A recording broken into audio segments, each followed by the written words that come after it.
Easy bean stuffed sweet potatoes. You will need gold sweet potatoes, canned black beans, chili con carne seasoning, feta and avocado to make these stuffed sweet potatoes.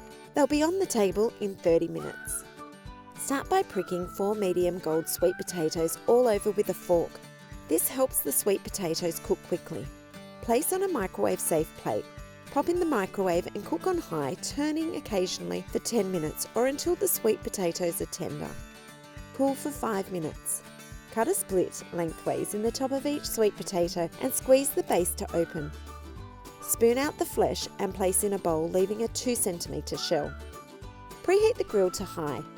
Add a can of rinsed and drained black beans to the sweet potato flesh with a little chili con carne seasoning and some warm water. Stir the mixture to combine. Arrange sweet potato shells on a baking tray, fill them with the bean mixture and sprinkle with some crumbled feta. Cook under the hot grill for 3 to 5 minutes or until golden. Serve topped with mashed avocado. This fuss-free meal is perfect for the whole family. For the full recipe, see the description below. For more 5-ingredient dinners, head to our What's for Dinner playlist here.